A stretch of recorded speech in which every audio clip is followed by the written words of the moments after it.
go. Unfreaking believable. Unbelievable. I gotta be honest with you, that game drove me nuts. I cannot believe the Buccaneers lost that game. Wow. I don't even know what to say. Tough one. Man, that was an absolute laser from Cooch, wasn't it? What a crazy game. The Bulls are bowl-bound for the third season in a row. An incredible performance. And listen, we know the competition. They did what they had to do. No more silver linings. No more moral victories. It was put up or shut up time. And boy, did they rise to the occasion.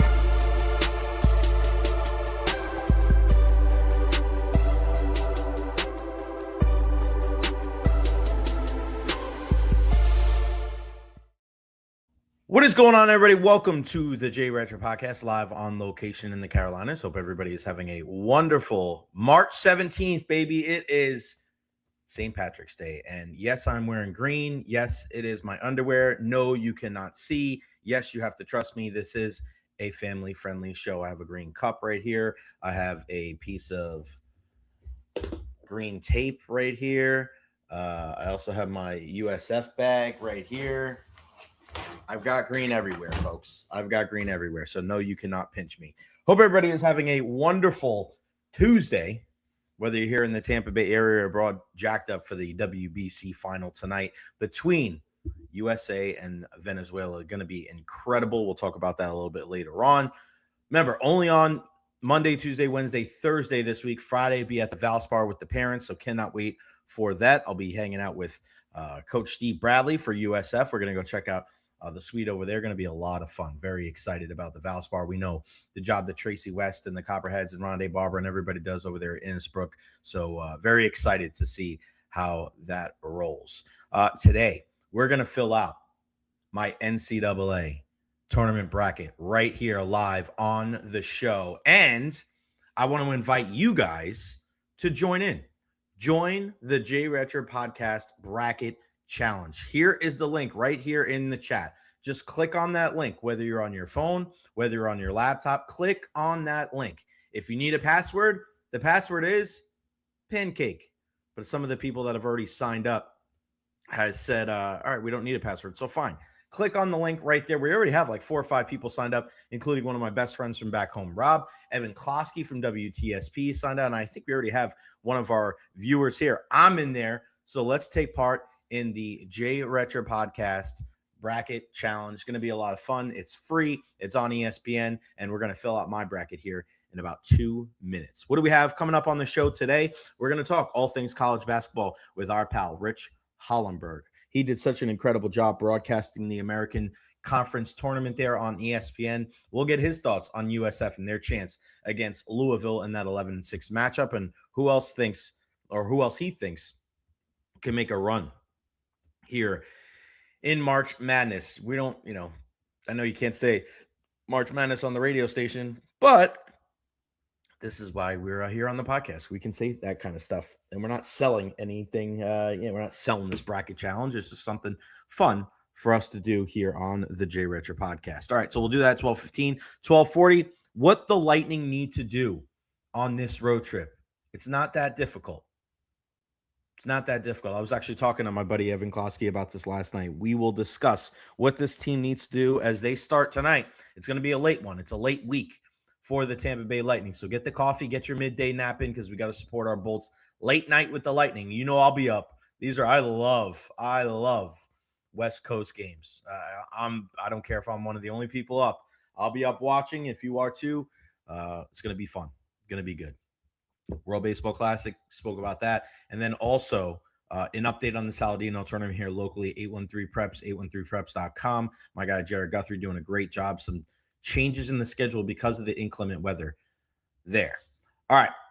Let's shout out you guys. Again, questions, comments, concerns, feel free to put them at the bottom. My dad always has a perfect bracket because he fills it after the games are played. How do I convince him to do it the correct way? Send him the link, Benny, so he can join in with us. Jay Bird from our guy DT, we need at least 5 points on this West Coast run. You're right. You're not wrong, pal. Broly's in the house. Happy St. Patrick's Day, Wrecking Crew. Look at CJ's going up there, flying up to Buffalo tomorrow morning. Let's effing go, Bulls. Take some pictures. Tag us in it, CJ. We'll put it there. And CJ, you know what? If you're flying up to Buffalo, man, call into the show. We would love to hear from you. All right, here's the link again. If you want to chime in, if you want to join in on our bracket, there is the link. Just click on it. It's free, man. Who cares if you're right or you're wrong? And let's see where you stack up. The password is pancake. All right, here we go. Let's get this thing rolling. And a big thank you to our partners, Honest Hammer and Evra Health. Let's go through my bracket. We'll do it together. I have not done this before. I'm going to do it live here on the show with you.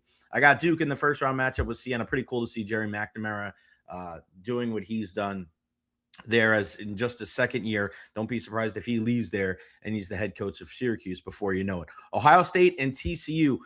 Looking at Ohio State, the leading scorer in their history on their team right now, but I think I got to go with the Horned Frogs here. I'm a big St. John's guy. Going back, a lot of people are going to look at this 5-12 matchup, and I said this yesterday. It seems like Northern Iowa is always in that 5-12 matchup, but I think St. John's is one of the better teams going into March. Kansas in this 4-13 matchup, and now we come to Louisville and USF. Now, this is my bracket, so I'm going to do whatever the hell I damn please.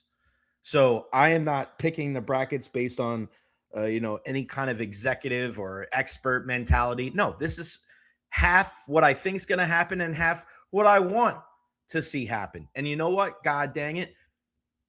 USF beating Louisville in the 6-11 matchup. And I'm not apologizing for it. So boom, right there, baby. That's what I'm going with right there. I think that USF beats Louisville in that 11-6 matchup. My brother's a big Michigan State fan, and Tom Izzo at this time of year. It's hard to go against him. He just doesn't lose first-round games, so I'll go Michigan State there. UCLA and UCF. I tell you what, it pains me to say it, but I kind of like what UCF is looking like. So I give them credit there. I give them the nod in the 10-7 matchup with the Bruins, and then I go UConn there. We're going to stay on that corner of the bracket and then take each team down to the Final Four. Duke and TCU, I think they win that one handily. I think Duke, if they get healthier as the postseason goes on, they're going to be a really, really tough out. I am not big on Kansas. I would not be surprised if Kansas lost their first round matchup. I know everybody loves Darren Peterson, but it's almost like they stand around and watch him. The ball does not move as quickly when he's out there. Even though he's a phenomenal talent, he's going to be a top 5 pick, but it's not the same. And I'm not buying Kansas. I mean, if he goes off, then really you kind of put whatever, they could go pretty far, but I don't see it. It's more than just one guy at this time of the year. USF, Michigan State. And I'm doing this solely because I can. And if USF wins this game, it'll be, in my opinion, the biggest win in program history. And I think it happens. USF over Michigan State to go to the Sweet 16. Sparty down. My brother's going to be heated. Too damn bad. And check this one out too. I'm going here, guys. UCF, UConn, the old rivalry from back in the day. I go UCF winning that game. And now our Sweet 16 is my two favorite teams growing up, Duke and St. John's, against USF and UCF in the Sweet 16. Can you imagine if the Bulls come home after 2 wins in Buffalo and they have all week long to talk about a matchup with UCF? I think it happens, baby. That's what's going down. Duke and St. John's. This is rough, man. This is rough. I love Coach Cal. I mean, I love what Coach Pitino's done there.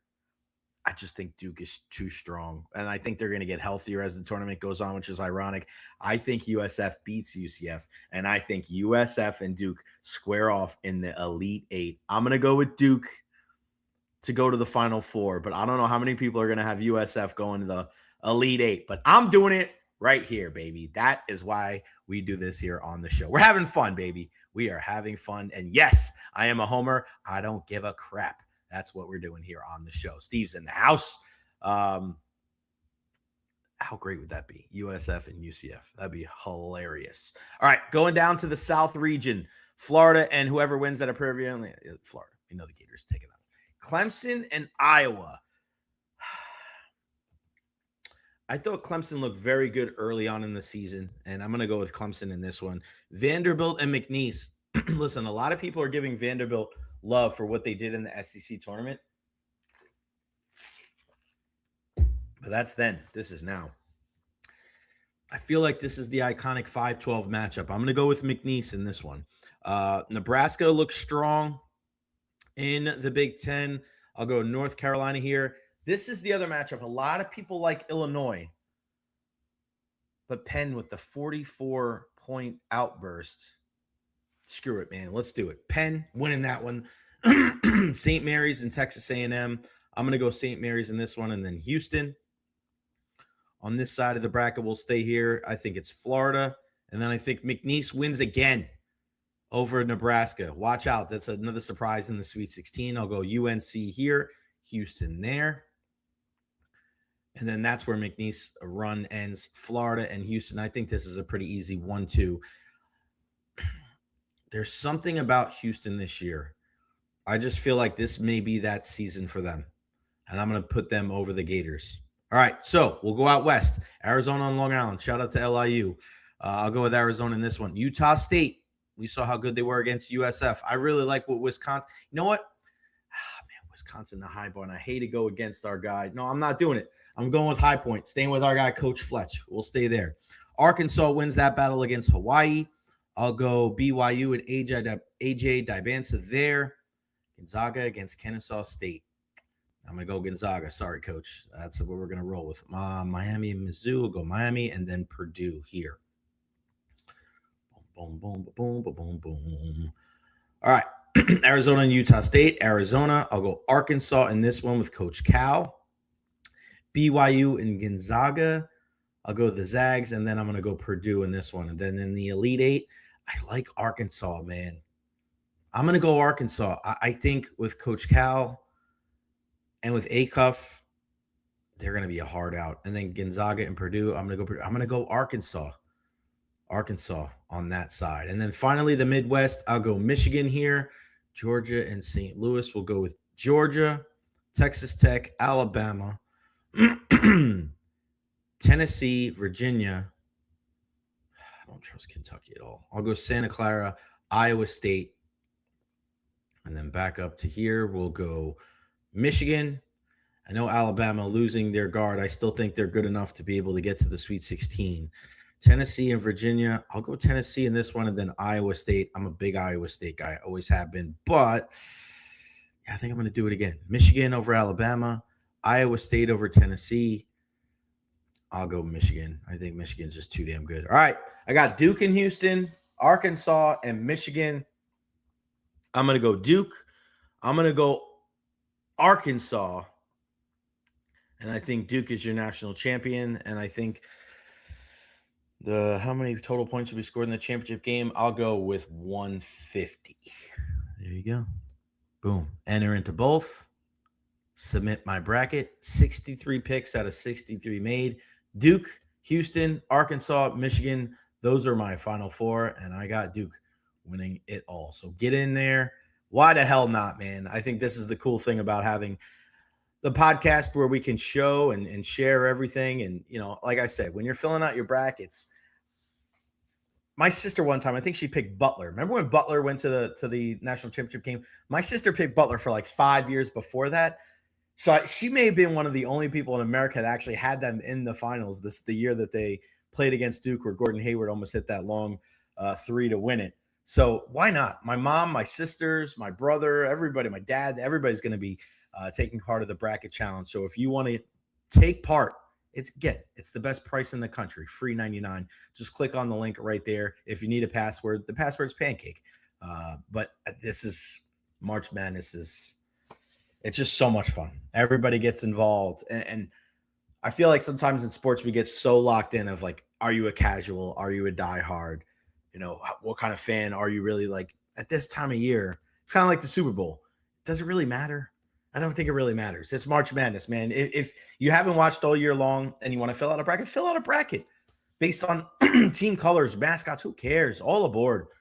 You know, some people are going to follow it all year. And listen, they think they may have a better bracket than you, but that's not necessarily how it works out. It's supposed to be fun. We get lost in the sauce a little bit too much when it comes to sports. Everybody tries to get too dang serious. Sports is entertainment, man. Sports is fun. It's an escape from reality. Just enjoy it. We always enjoy our discussion with this young man, the one and only one of the voices of sports, not just here locally, but nationally. It's our good friend, Rich Hollenberg. What's going on, buddy? How are you? Good. Best time of year, brother. Oh, I love this. Best I time love of it. As a kid, I think I told you this many years ago. As a kid, I was 4 or 5 years old, and Pepsi made this blue soda, and when Duke won, and I was like, Dad, can I be a Duke fan? And he's like, Yeah, sure, you can be whatever the hell you want. So my dad, a tried and true New Yorker who was, rooting for St. John's and in the '80s, especially, right? He was like, Yeah, whatever. And I think he probably thought, you'll that'll dissipate. Well, 35 years later, I've seen great teams. I've seen first round losses. It's fun because it was the first team I got to pick like on my own that I didn't follow in my dad's footsteps. And then just from that day, college basketball to me, I absolutely love it. And I think this is going to be a fun year, Rich. I look at everything that has happened. There's incredible storylines. And I mean, obviously, especially here locally with USF, but this is we're going to be in store for a crazy couple of weeks, aren't we? March Madness, very apropos. Yeah, look,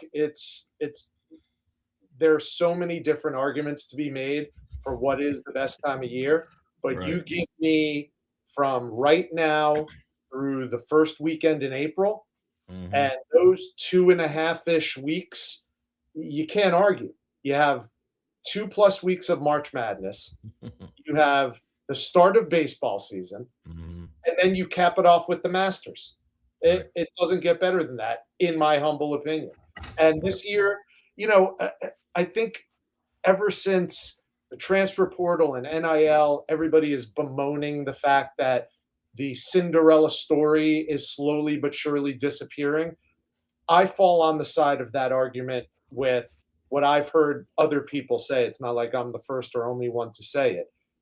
Everyone loves Cinderella stories in the opening rounds. At the end of the day, don't you want the Titans to be squaring off in the Final Four? Maybe it's a great story to get one Cinderella story in there. But I mean, how amazing was last year with Florida and Duke and obviously Houston in the championship game? I mean, these are the biggest names and the best teams, and they're there for a reason. They're not taking the spot of someone else. It's the best teams usually win out, and they deserve to be there. Yeah, I'm with you. And listen, you're going to have your George Masons. And the reason why you remember the George Masons is because it doesn't happen all that often. So I don't have any issue with it at all. First off, do you think they got the field right? I think, when you look at Miami of Ohio, undefeated all year, they obviously lose in conference play. And, some people, Auburn certainly went on the campaign trail to talk about strength of schedule and trying to have the best win of the year. Do you think they got the right 68 teams? I think they basically did. Yeah, my biggest argument didn't end up being an argument because USF did what they were supposed to do. Right. I was ready to shout from the rooftops that USF deserved to be there more than Miami of Ohio. Fortunately, both are in because I think they both deserve to be in. But when you talk about a South Florida team that lost a grand total of 3 conference games by a grand total of 5 points, to me, that says as much as, oh, Miami of Ohio only lost once this year. Right. So what? They played in the MAC. With all due respect, I called the MAC championship last year. It was epic. And Miami of Ohio was great and deserved to be there. But you know what? So did Akron, and Akron beat them last year. And guess what? Akron's going back again in his very sexy pick to pull off a first-round upset. I don't know if that's going to happen. My point is that there is still room for some underdogs to make it in the field. Luckily, USF didn't leave it to chance or the committee, and they steamrolled their way in. Yeah, no doubt about it. And you were there, and you called the game there in Birmingham, and you did a great job on that, my friend. It was such a joy to watch them and to be able to hear you do your thing. You do all the stuff with break in, break through, and all the next generations of sportscasters out there. And I forgot who I was talking to, and I just said, just listen to how Rich calls the game. You do such a great job, and I'm not just saying this because you're on here. You do such a great job of setting the table, filling in with facts that people don't know, but also getting the hell out of the way when you need to. Sometimes the natural sound and noise of the crowd, you have your finger on the pulse. Does that come with experience? Does that come with just repetition? Because I feel like that's where you shine. When other people, you can tell it's contrived. They have this thing in the bag where I got to say this one thing, and you just seem to know exactly when to get in and when to get out. How long did it take you to understand that kind of cadence and that kind of timing as a sportscaster? Well, first off, thank you for that, brother. It means a lot, especially coming from someone like you. I think it's always a work in progress. I've been with ESPN for 17 years now, calling basketball games. I don't know what that total number is, but it's obviously in the hundreds of games. And I remember that was the first critical feedback that I received as a brand new play-by-play announcer with ESPN. Lay out. Less is more. Let it breathe. It all means the same thing. What the audience really wants is access, right? They're watching at home and they've got a great seat on their couch, but if given their druthers, they'd love to have your seat, which is courtside for the biggest games. And so the only way to give them that access, other than to share with them interesting stories that you've gotten from talking to the players and coaches, the only other way to do that is to allow them to hear and, by way of hearing, feel the sights and sounds of the venue that you're calling this game from. So you hear the bands, you hear the cheerleaders, you certainly hear the crowd, you hear the benches screaming and shouting and whooping it up. Laying out is critical. It is the number one thing that people look for when they're looking to hire play-by-play announcers. And the thing that I tell people who are on the come up in this business is the biggest tell that you are inexperienced and, even worse, lacking confidence is that you talk too much. Because that is psychologically, this is beyond just sportscasting. Psychologically, when you are ill prepared to have a conversation or a debate or anything like that, as humans, human nature says our brains are wired to just keep talking. Keep talking. Eventually you'll get to your point. And you talk in circles. Instead, as a broadcaster, you have a limited amount of time in a game or in a show. So you have to speak in clips and captions and phrases. And then, to steal your term, get the hell out of the way. Because there's nothing better than hearing what the game is dictating you hear. Right. And then, at the end of the game, my particular call, which was love wins again, I rarely write things down, and I'm getting chills just thinking about it. I wanted to make sure, and we did this every single game that we announced a USF game. I wanted to make sure in that moment that AAR upstairs heard his name called. And I wasn't going to call him out at that moment. That was Brian Hodson's moment. That was this USF Bulls team's moment. But we had talked about Amir Abdur-Rahim earlier in the game. We had talked about him in the semifinals. And I thought that moment was a time for everyone to understand that this is bigger than all of us. And luckily, love won again for USF. Yeah, you're spot on. I posted a video last night because I spoke about it in the show yesterday. I really think it's, we are biased, right? But I think it's the best story in college basketball right now. I really do. There's a lot of great stories, and it is March Madness. And trust me, I've looked at, and there's some other good stories. Unfortunately, we had the story with Alabama losing Holloway because of, the arrest and, some of the negative things. But man, I look at everything and I see how Coach Brian Hodson just embraced the legacy of Amir Abdur-Rahim. He could have been respectful and didn't necessarily embrace it. I don't think anybody, because there's no handbook. There's no this is exactly what you have to do. But I feel like he's been so lockstep in the right thing to go, or the right way to go about this, not just as a coach, but as a leader of young men and as a member of our community. I just think it's been exemplary. What can you say about this ride for USF? Because this is the kind of stuff you make movies out of. The script, like you can't script this kind of thing. And the fact that so many ones went down in their conference tournament, just like we just said with Miami, Ohio, and you look at all these. Not many teams did the double dip this year, but USF did a really, really good job. And the way they went about it, embracing the love wins and having contributions from so many different players. I mean, Rich, you were there. What was that like to be able to see that? Yeah, I think the total number ended up being 15 one seeds lost in their conference tournament. That's almost half. That's insane. Crazy. So for those of you who love Cinderellas, you have that to hang on to, even if they all lose in the NCAA tournament, which the overwhelming majority will. Listen, the story is not done yet. Right. I think this speaks as much to Coach Hodgson's ability to construct a roster and compile a coaching staff as it is a testament to how well this whole game plan was executed by the team moving forward. I mean, you go up and down this roster and you have great story after great story after great story. But what do the overwhelming majority of them have?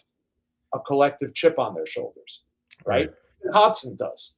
Brian walks around like he's pissed off at the world, even though he's been there, because he feels like he has to prove himself. And that is exactly who this USF Bulls team is. They have the blue-collar player of the game every single game. And we can go on and on about this. I apologize if I'm going to ramble right now, but I don't know if you or your audience is familiar with this. We've talked about it on the air during coverage of these Bulls teams. Brian brought down his high school basketball coach, Marty Stockwell, to be his director of player development. And you're like, oh, isn't that a great story about how family-oriented it is and wants to keep ties to his hometown in Buffalo, and he went to Jamestown High School. Isn't that great? Well, yes, it is great. But that story goes one level deeper. Marty Stockwell brought his daughter down as a grad assistant, Jenna, who is the tiniest little thing. You see her, yeah. She's involved in the analytics side of what Brian Hodgson wants to do. He always says, we're going to be hard-nosed and fast-paced. We lean on intensity, but we also love the analytics. And Jenna's job is to track every single category of the blue-collar points, taking charges, deflections, steals, offensive rebounds, even tip balls, all of those things. Jenna, Marty's daughter, is all over that. And I think that story encapsulates what Brian Hodgson and this Bulls team is about. In one short year, they have created a family environment where they play for each other, not themselves. And Isaiah Nelson is another beaming example of that. Wes Enos, another shining example of that. You look at Wes Enos, who is maybe the most lethal three-point shooter in the country right now. And the job he did defensively in that championship game is the reason they won that championship game. The stories go on and on. So I'm right there with you, brother. I think this pound for pound could be the best story heading into March Madness. And like I said, I don't think the story is done just yet. So when you look at this first round matchup with Louisville, I know that they're kind of the trendy pick, right? Everybody's always looking for that 6'11", that 5'12", something on their bracket to kind of upset the apple cart a little bit. You've watched both these teams play, Rich. What are the chances that USF and Wes Enos doesn't want to hear the word upset, and I'm with him, but bracket-wise and the way that these teams are ranked, it would be an upset. But, what chances do you give USF for toppling Louisville? I think USF is going to win. Let me say that right off the bat. I think they are going to win. Here's the issues. I don't know if they're challenges or problems or not. Here's the issue. We don't know how Michael Brown is right now. He's on the short list of best freshmen in college basketball, and that's saying something because that list is long and it is impressive. But when Michael Brown is right, he is a dynamic, game-changing player. And this is a different Louisville team with him and without him. Very similar to Darren Peterson and KU. KU is healthy. Darren Peterson is playing 30-plus minutes a game. That's why, spoiler alert, I have Kansas in my Final Four this year. But with Louisville, the one interesting thing to look for is not personnel, it's style of play. Louisville is up and down, and it's all gas, no brakes, similar to USF. The difference is I think USF plays better defense. And I don't think anybody outside of this area understands how good USF's defense is, because the focus goes to their offense. I've seen Louisville in person. I've called their games. I don't think they are as stout defensively. And then if they are without Michael Brown or with a hamstrung Michael Brown because of these back issues that he has, I don't see why USF wouldn't win.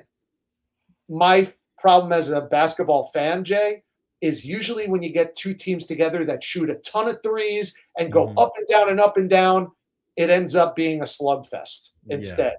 You're expecting it to be, USF's going to win 92-89, and it ends up like a 65-60 final. Mm-hmm.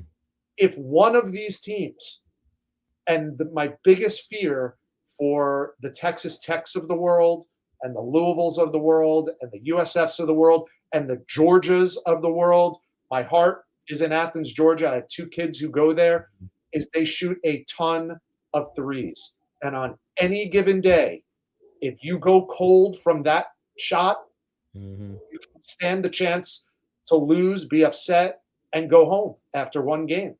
So I think there are more pluses in the corner of USF in this opening round than there are minuses.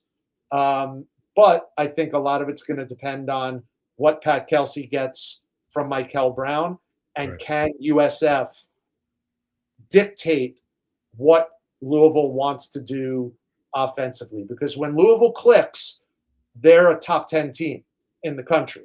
When they're not clicking and when they're not fully healthy, they're absolutely beatable. Yeah, no doubt about it. All right, looking at some of the other matchups in the bracket, what's the first round matchup that you're keeping the closest eye on other than the ones that we've already mentioned? Oh, man. Well, I mentioned my Georgia Bulldogs. I think, a lot of these 8-9 matchups are really sexy. That's the sexiest one. I don't think a lot of people know about UGA. For a long time this year, Jay, they were the highest scoring team in America. And a few of the games they lost in SEC play, they lost in overtime. Could have, should have won those. And look, close only counts in horseshoes and hand grenades, as they say. So a loss is a loss. But I think Mike White's team is poised to either make a lot of noise or, like I said, against a really good St. Louis team, they could flame out. So I'm really hyped to see that first round game, especially because if Georgia wins, and I'm expecting obviously Michigan to win, then guess what? Another great NCAA committee story, because Dusty May and Mike White were at Florida together on the same staff before Dusty left for FAU. So that would be a great second round matchup. We can only hope that happens. Who do you think is coming out of that corner of the bracket there? I mean, you have Duke, you have St. John's, you have UConn, you have USF. I mean, that is like, Michigan State's in there. It's kind of funny. We're going towards this, all right, young coaches and all the stuff. It's like, Tom is still here. Rick Pitino, what he's done with the Johnnies. I mean, it's been incredible. Yeah, that region is filthy with storylines and coaching talent. But I kind of let my cat out of the bag earlier. I'm taking Kansas because, first of all, you take, John Shire, fantastic. You take Tom Izzo. You take, obviously, like you mentioned, Rick Pitino. You have Danny Hurley in there as a number 2 seed in UConn. I would put Bill Self up against any of those coaches as the best coach that I've ever watched dictate a game from play to play, from half to half, there is no one better than Bill Self. There are some coaches who might be as good, but Right. there's no one better than Bill Self. And when Darren Peterson is healthy, he's very likely to be the best player on the floor. Mm-hmm. You have Flory Badunga, who is probably the defensive player of the year in the nation. I think they have all the pieces. Now that they have a little bit of a stretch where they played with the same roster management and the same lineup. That's why I'm taking Kansas as a better than a 4 seed, but they're a 4 seed because they lost early-ish in the Big 12 tournament. I've talked to Bill Self, having covered him for decades now. And I've been at the Big 12 tournament where Bill would probably get pissed at me for saying this, but Bill has always said, look, we want to win the Big 12 tournament. Yeah. But if we're going to lose, let us lose before the finals. So we have extra time to get healthy and get back to Lawrence and prepare for the NCAA tournament. He got what he wanted. They would have loved to win the Big 12 tournament, but they went out before the championship game. So now you've got a hot and healthy Kansas team. That's my pick out of that region.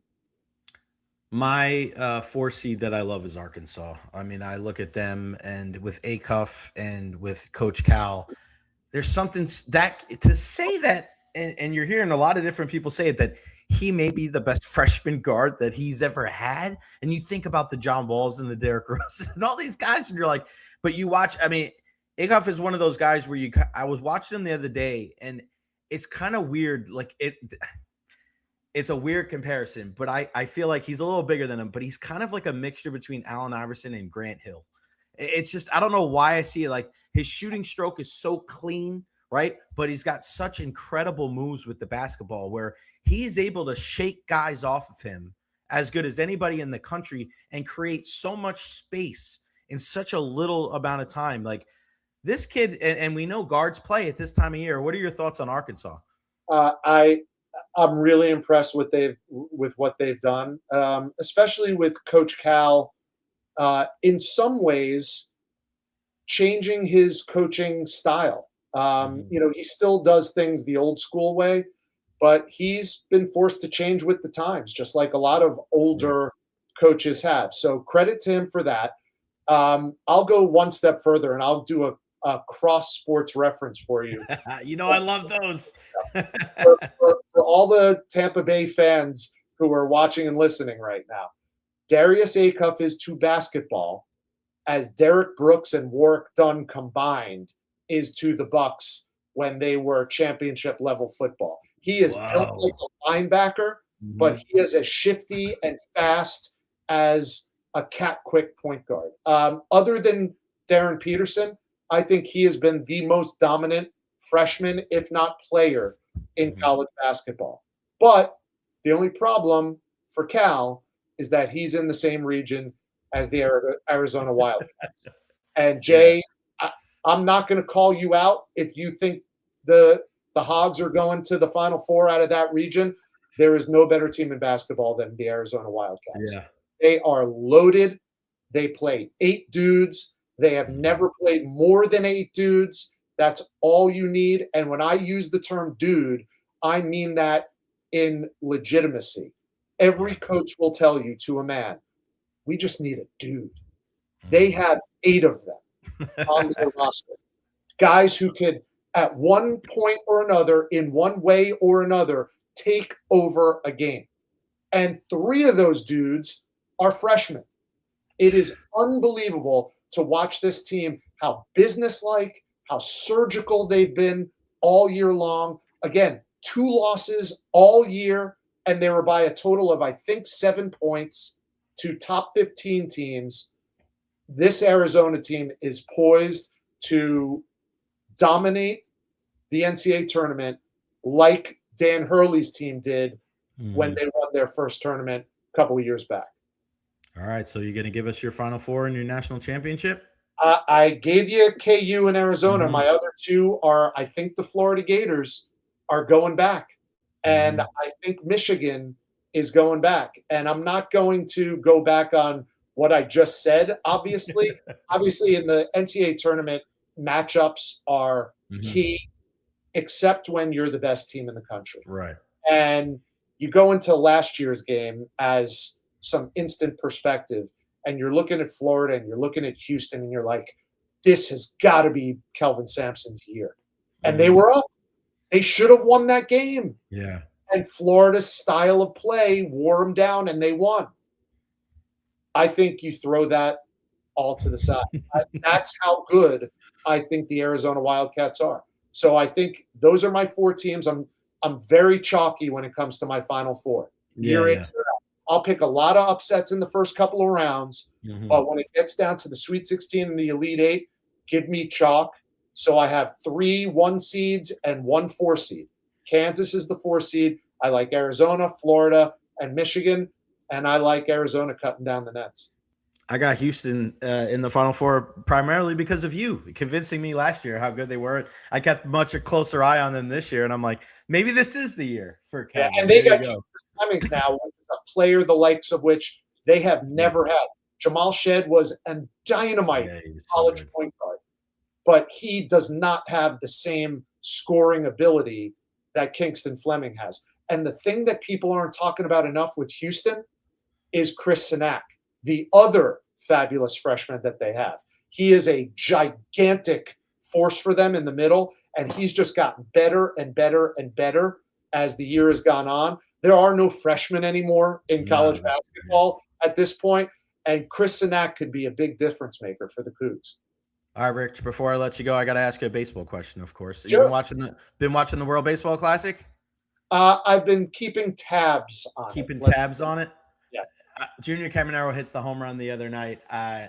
USA Venezuela tonight. I want to ask you about Junior. How exciting is it to know that the Rays could have one of the best hitters in all of baseball? I mean, I watched a lot of it, and he's the guy that's firing everybody up, Rich. Yeah. You're talking about a team with Albert Pujols as the manager, Tatis, Soto. They got a bunch of big personalities on that team, but it's Junior Caminero that's firing everybody up and giving people, words of advice. How much do you think that impact of playing with those guys and the role that he had can help him going into the 2026 season with the Rays? I think that's a fantastic question, Jay, because I think you're spot on. I think this type of World Baseball Classic has brought out the best and the worst in some ways. People are criticizing the United States. Oh, they're not having fun. They're just there. They feel like they have to be there instead of they want to be there. Blah, blah, blah, blah, blah.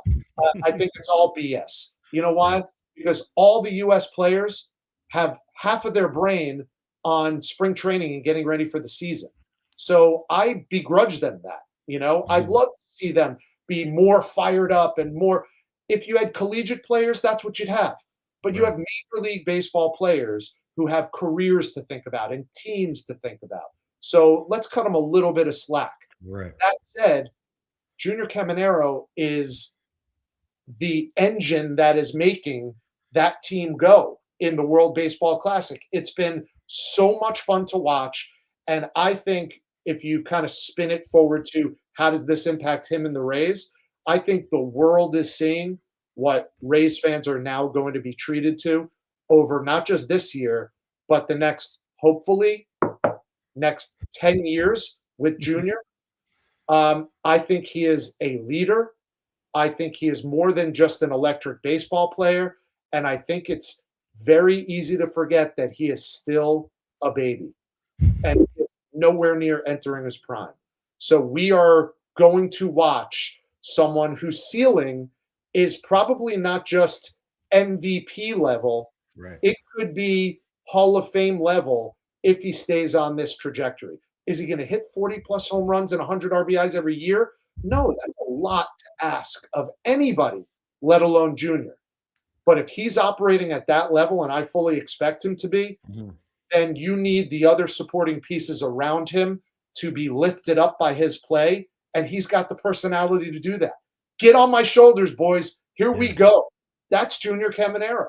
The joie de vivre that he plays with, the electricity that he brings to the clubhouse and the dugout and on the field is different than we've seen in Tampa Bay history. We haven't had a player like this. Remember, that shortstop that we had that burned us and everybody from like, don't sign anyone to a long-term contract anymore because we've been burned before. He was not that guy. He was an otherworldly talent, but he was not that guy. Junior Caminero is an otherworldly talent, but he is that guy. He's a beautiful dude. I got a chance to talk to him during the Lightning practice before the outdoor game. He and Ian Seymour, Ryan Pepio were all out there, and Junior was so interested in what was going on. He was asking me questions. He told me that he was working on his English. Like he's really trying to embrace not just being a leader of a baseball team, but our community. And shout out to you, the first Joie de Vivre reference here in the history of the Jay Recher podcast. The one and only Rich Hollenberg, richhollenberg.com, break in, break through. Just go check out the website. It's incredible to see what he's doing as far as the next generation of broadcasters. Every single time Rich joins us, we talk baseball, we talk college hoops, and we also always talk a little broadcasting because you just never know. It's the thing that changed my life. I went from finding a job to finding a career. And I always tell people the best part of this career isn't the games, isn't the athletes, isn't the events. It's the people that we work with. And right at the top of that list is the one and only Rich Hollenberg. Rich, you're the man. Enjoy the rest of the week, my friend. You're the best. Talk soon. Salute, man. Enjoy March Madness. Thanks, pal. There's no other person I'd rather talk college basketball with than my guy, Rich Hollenberg. It's amazing. I get so excited. Thursday and Friday are just nuts. They're nuts. I mean, all day you're watching hoops. It's the best. I love, and it's so funny because the last time I was here, it was during the Olympics, and it was just like, 2:00 in the afternoon, something's on. And then yesterday we got to a point where it's 2, 3 o'clock, and I'm like, there's no live sports on. You get in that habit, man, as a sports fan. Look at my guy Marco. Shout out to my guy Marco. Italians losing was heartbreaking. I was thinking about you, buddy. Alfonso's Pizza, the pizzeria over there on Bears in Florida. Go check them out. Tell them that you heard it right here on the Jay Recher podcast. The best pizza in the city of Tampa. The best pizza in the city of Tampa. People always ask me, and I'm talking about 20 years now. I moved to Tampa, Florida, September 1st, 2005. It is now March 17, 2026.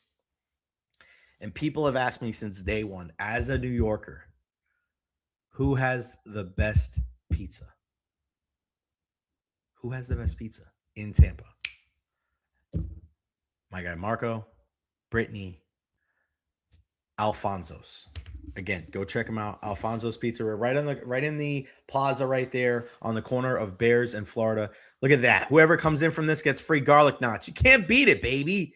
Alfonso's, man. And garlic, listen, I think they need to change the name from garlic knots to garlic catching gloves, catching mitts, because these knots are the size of your freaking head.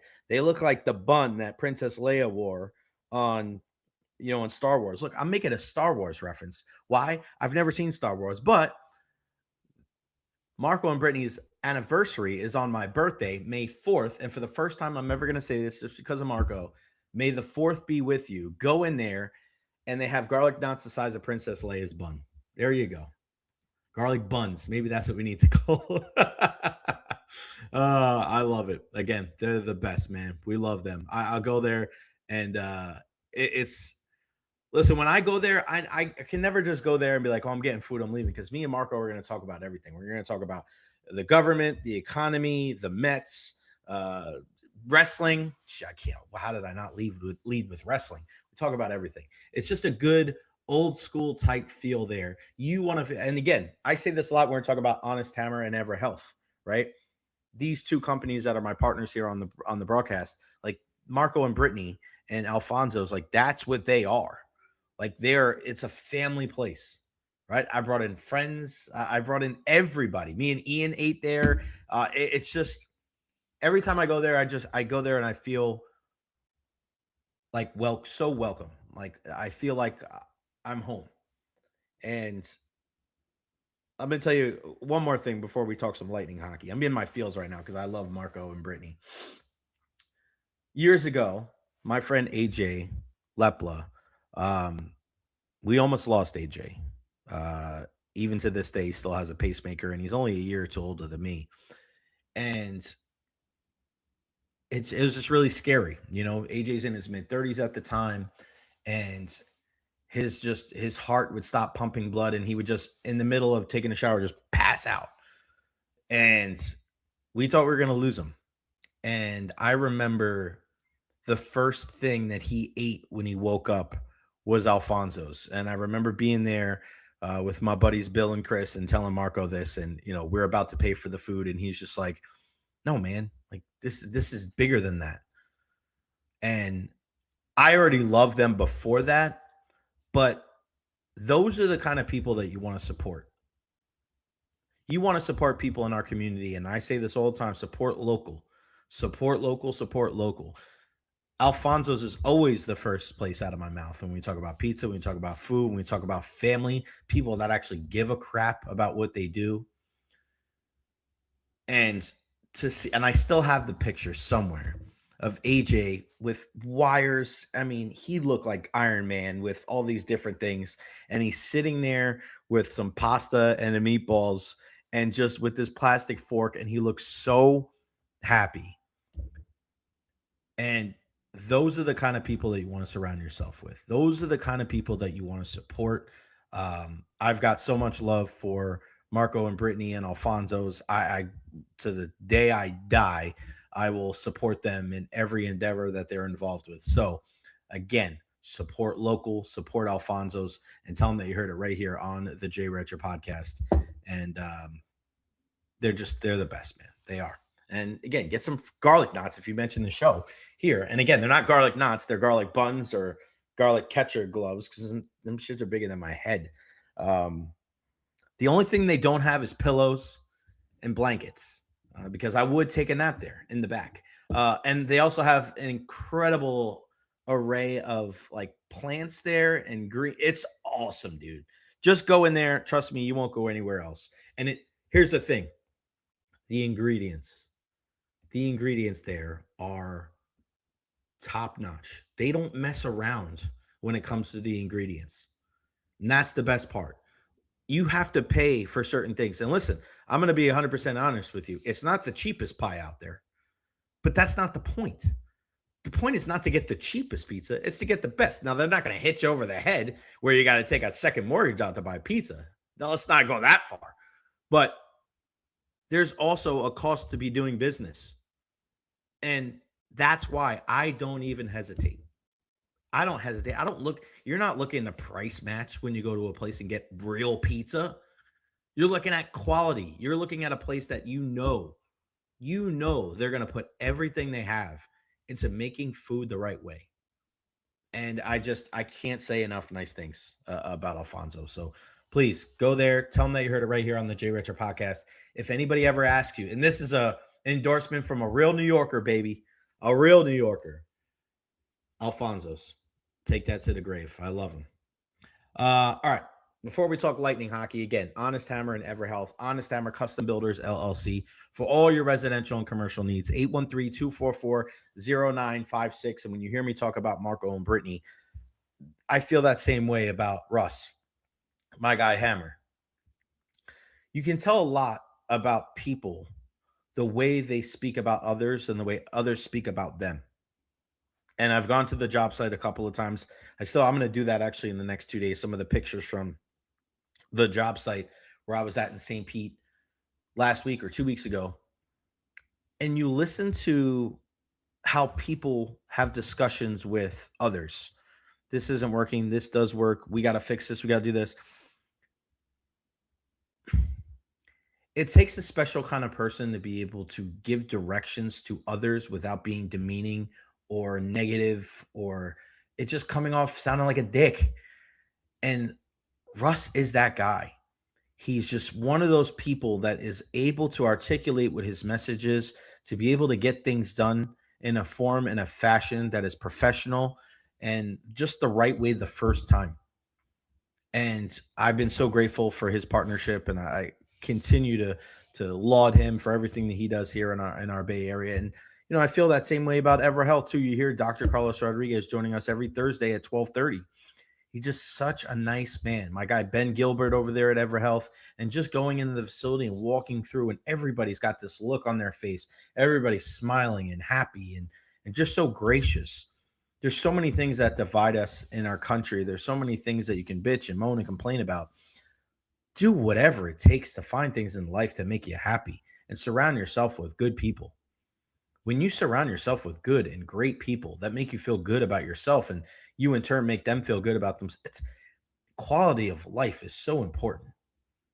So when I endorse anything, with Lightning Insider, Alfonso's, Honest Hammer, EverHealth, 813 Preps, it's because of the people, man.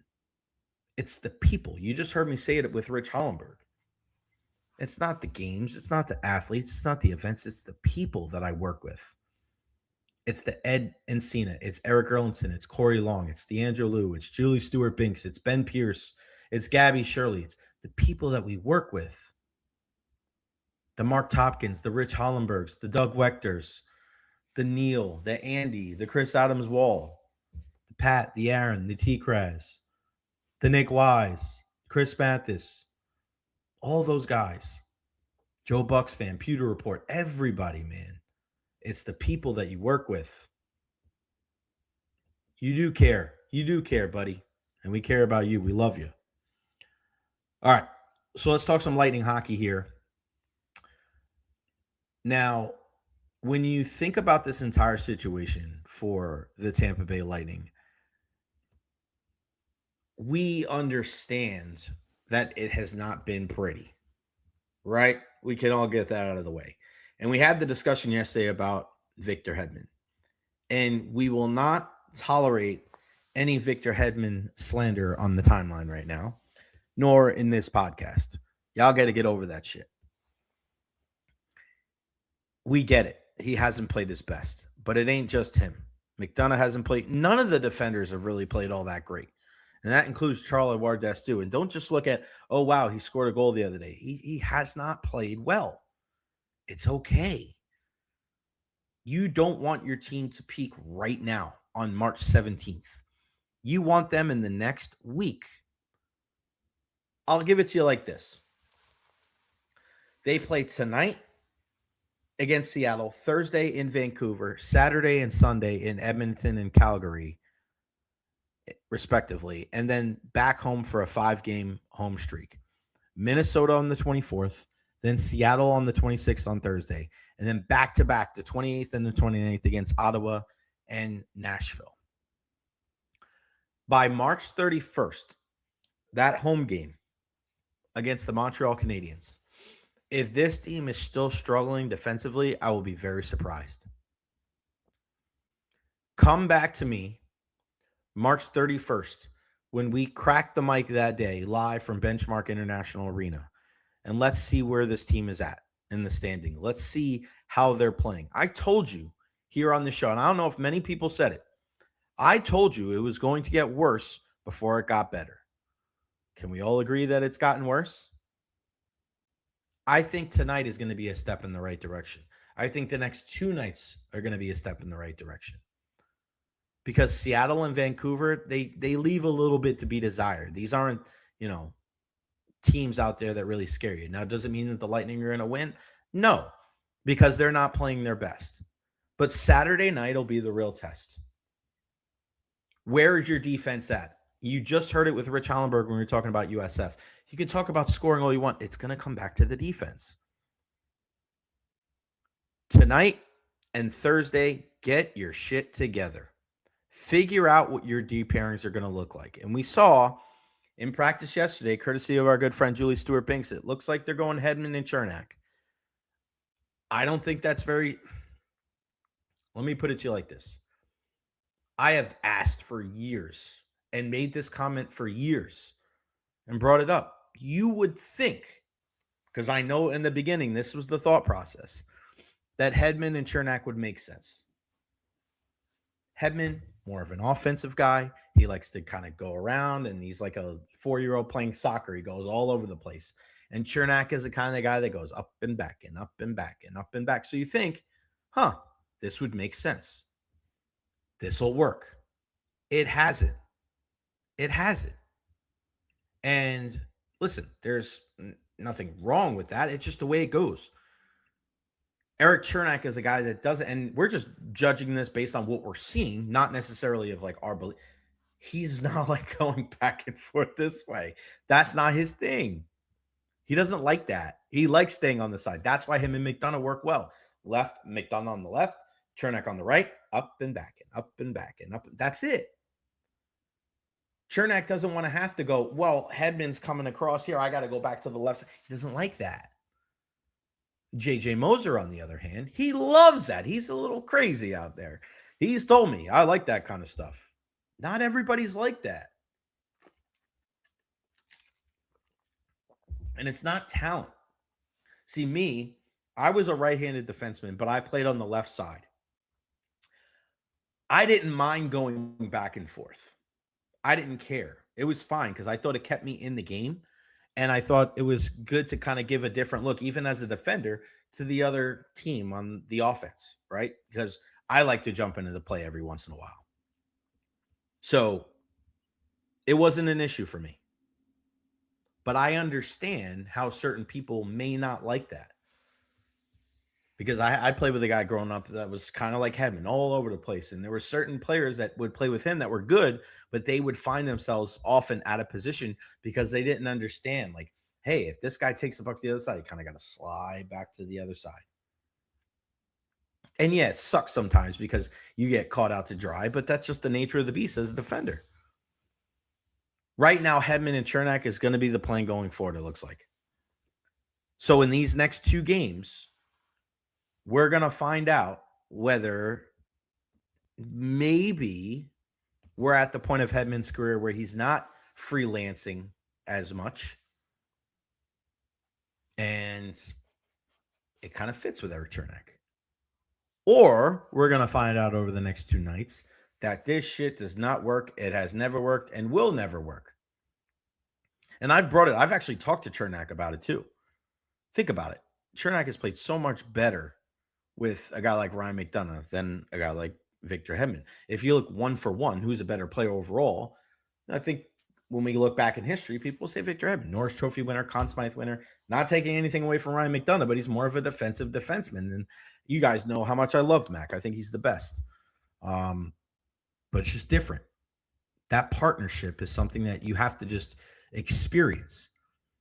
So defensively over these next two nights, the Lightning have to figure that out. What is going down with their decor? Crozier's out for a while. We know Declan Carlisle's out for a while. Santini's going to be the 7th. But they have to figure out what 6 they're going to put together. I would like to see Hedman and I would like to see Moser and Radish, McDonough and Chernak, and then Hedman and Dastu. But Hedman and Dastu, I don't know if that works. And if that doesn't work, then I would go Hedman, Moser, McDonough, Chernak, Dastu, Radish. We'll see. We shall see. Lightning back in action tonight, 10 o'clock in the Pacific Northwest. Seattle Kraken before 3 north of the border. Vancouver on Thursday, Edmonton on Saturday, and then the back-to-back on Sunday, 8 o'clock p.m. in Calgary. World Baseball Classic tonight, baby. Oh, man, they've already got Wes Enos on Barstool talking about we're the better team. Wow. Incredible. We saw the big news today. Jalen Waddle traded from the Dolphins to the Broncos. So Bo Nix, more weapons for him over there. There you go. So, man, it's kind of crazy where you're the Miami Dolphins. You had Tyreek Hill and Jalen Waddle, and now you have neither. You have neither of them. If you guys don't know, let me make sure that I have this here. There we go. If you want to join in on our bracket, the J Recher Fantasy Bracket, there is the link. Join the J Recher Podcast Bracket Challenge. There's the link. Just click on the link in the chat, whether you're on your phone, whether you're on your laptop. If they need a password, the password's Pancake.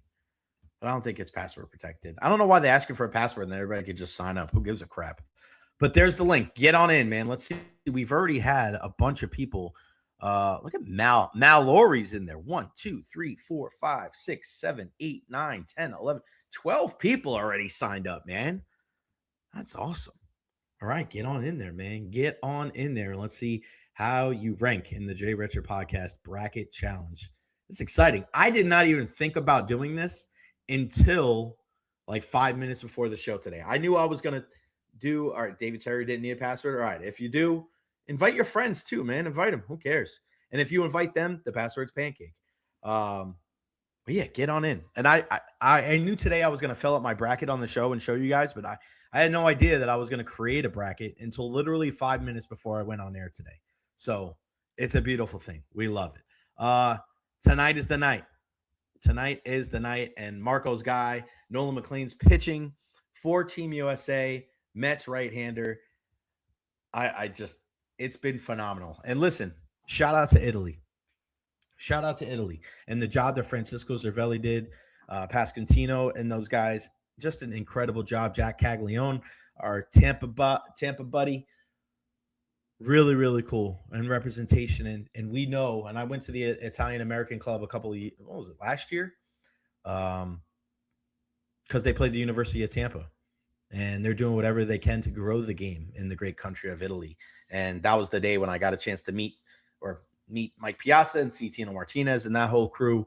Baseball's growing in Italy. So no bigger example of that than the World Baseball Classic. Now, I know a lot of those guys were Italian by heritage only, but that kind of stuff, it invigorates a culture, invigorates a country. Now, will it ever usurp soccer? No, probably not. But you just never know, man. You never know. I know there's a lot of proud Italians there halfway around the world watching the World Baseball Classic. And it's just, that's all you need. Sometimes you just need a little bit of spark, and it causes an entire firestorm. It's a beautiful thing. USA, Venezuela, tonight. You look at what the Venezuelans were able to do coming back and winning that game. And with Ronald Acuna Jr., the guy that really sets the table for them, this would be huge for their country. And Venezuela is always a great example of you hear and you see all these baseball players with such pride for their country, even though it's been a tough putt there for a long time. And when people like, I can't be proud of our country here. And it's like, look at these Venezuelan baseball players. They're not proud of Venezuela because what has gone down or what is going down. They're trying to celebrate the good things. They're trying to celebrate their family members. They're trying to it doesn't mean that they're making light of any other situations, but this isn't a political forum. This isn't a debate stage. This is baseball. It's a sport. This is the time where we're going to be entertained and we're supposed to have fun. Compartmentalization is not the worst thing in the world. It doesn't mean you're dismissing or not caring about certain things. Tonight's game is going to be tremendous, and Team USA needs to bring it again. I don't think it's going to be as low scoring of a game as we saw against DR. I think this one you're going to have to swing it a little bit better.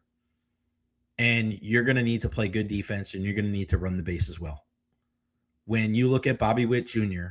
setting the table, he is such a good player, and it kind of blows my mind that a white boy is the best shortstop in the game. I didn't know if we'd ever see that again, but he's the third best player in baseball. It's not close to me. I think there's such a clear designation of who the top three players are in baseball, and then it's everybody else. Ohtani's one. He's one. He's a phenomenal pitcher and a phenomenal hitter. Aaron Judge is two. He's the best hitter in baseball.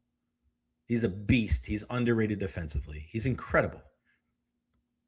And then you have Bobby Witt Jr., who plays one of the hardest positions in the field, makes incredible Gold Glove plays.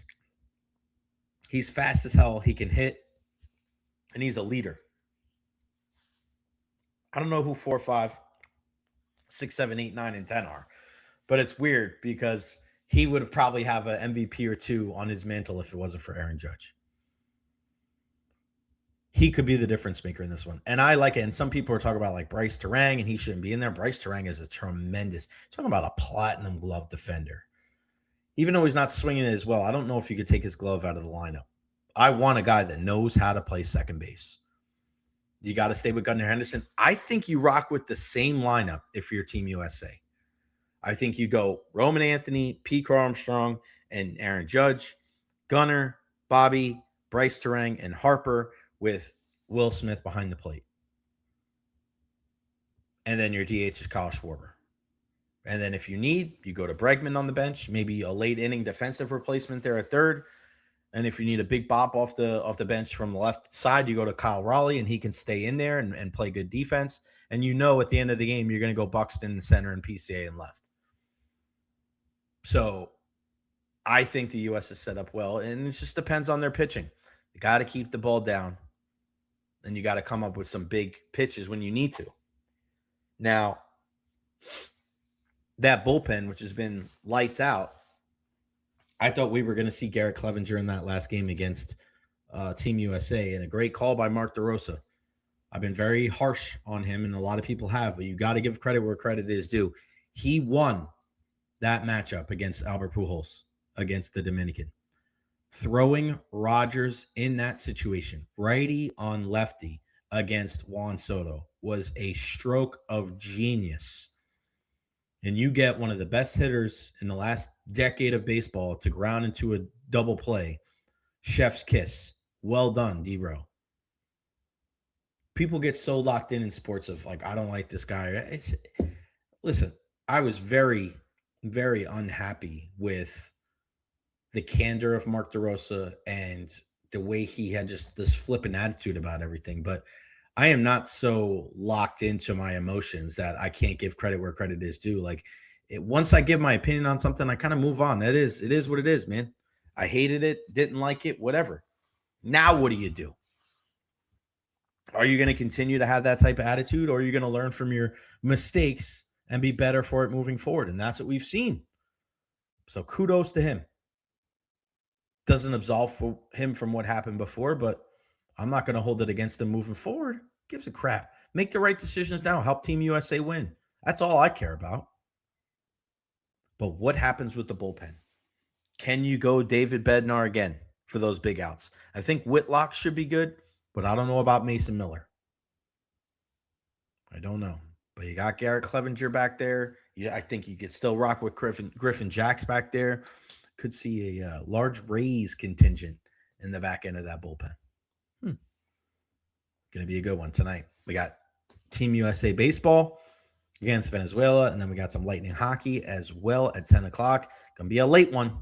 That is for sure. Guys, make sure you follow me on all social media platforms: Facebook, YouTube, Twitter, Twitch, TikTok, Instagram. Like and subscribe on YouTube as well. Everybody now, when you're watching on Facebook, YouTube, or Twitter, please kill that like button. Every single like and share helps. Every single one. Hit it right now. Looks like we got some Champions League action tonight. Chelsea have reportedly been hit by another team news leak ahead of tonight's game against PSG. The club declined to comment when approached by Sky Sports News.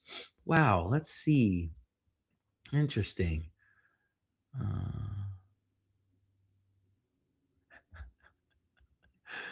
It's crazy.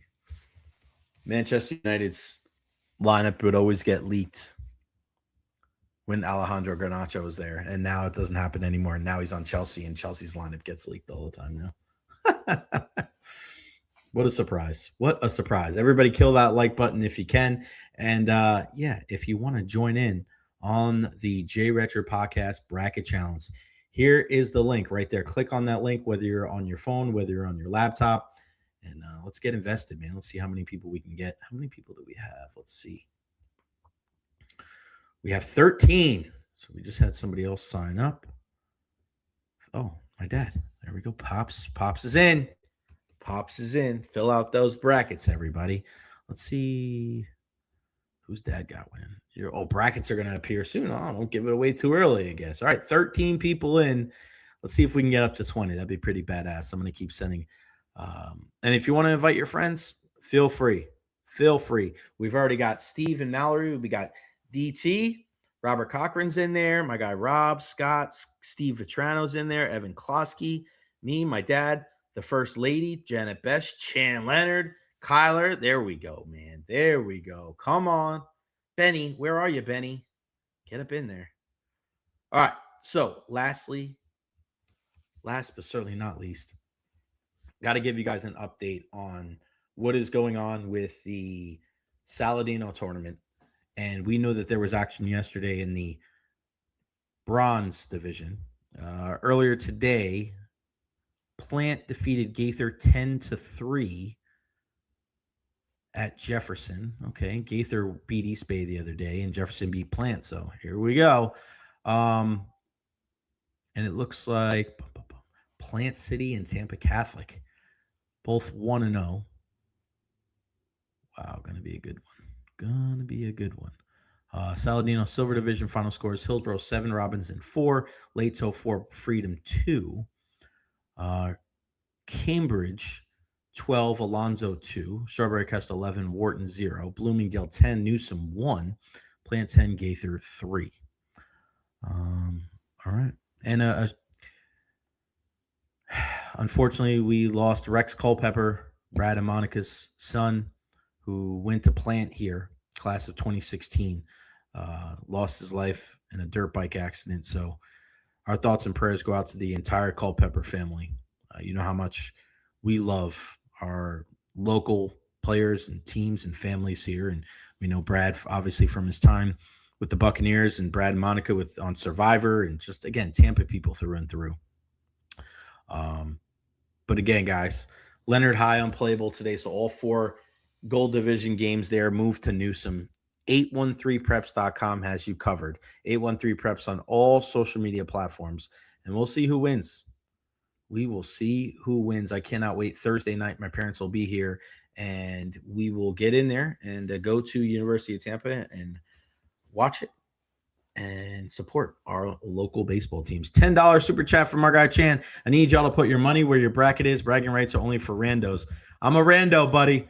We got mom and dad and everybody, and we got people that don't really know about basketball. But sorry, buddy, this is a free one. I can't do that on the show. I can't do a paid one. But I appreciate you, pal. I hope you don't take your $10 super chat back. You know I love you, pal.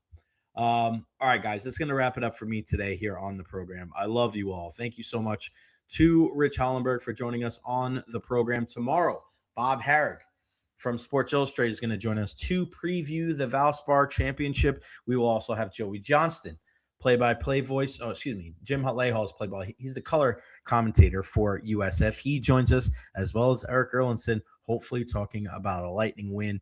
And then Thursday, we'll have Dr. Carlos Rodriguez with the Ever Health Injury Report, as well as Ed and Cena. And you never know. We might have some more guests as well. But then again, no show Friday because I'll be at the Valspar.